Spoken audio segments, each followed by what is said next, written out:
and good day. My name is Jürgen Steinmetz from eTurboNews, and this is a breaking news update.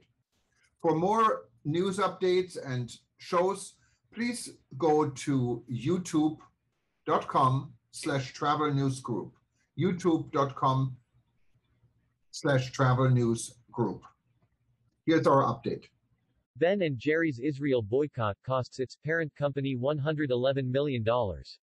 The massive New York retirement fund, which invests over $800 million across Israel, had previously warned the company in July that the boycott would harm its own investments in Israel. Vermont-based ice cream giant Ben & Jerry faces financial backlash over its boycott of Israel. New York State Common Retirement Fund divests equity holdings in Ben & Jerry's parent company.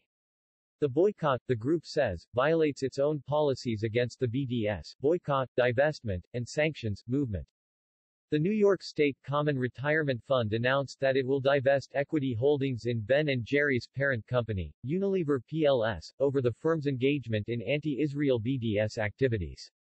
After a thorough review, the fund said it will divest equity holdings in Unilever PLC. Our review of the activities of the company, and its subsidiary Ben & Jerry's, found they engaged in BDS activities under our pension fund's policy. Tom DiNapoli, controller for the retirement fund, said of its decision to cut ties with the liberal Vermont-based ice cream giant.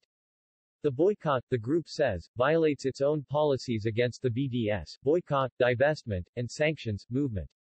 The massive New York retirement fund, which invests over $800 million across Israel, had previously warned the company in July that the boycott would harm its own investments in Israel.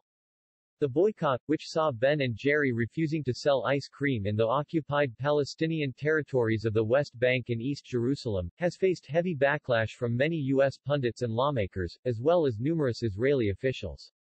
The boycott also drew mockery after Ben & Jerry's co-founder Ben Cohen was confronted earlier this month about the choice of areas to boycott, with the company taking a stance against Israel, but not a state like Georgia, which the co-founders have claimed has major voting rights issues spurred on by Republican lawmakers. When asked why Georgia was not boycotted by the company, Cohen replied, "I don't know. By that reasoning, we should not sell ice cream anywhere," he said.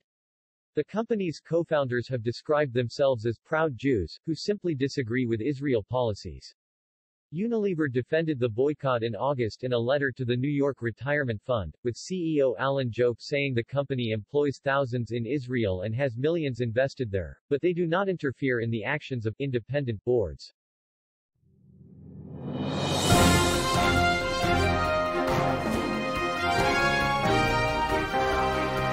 Thank you for listening to our news update.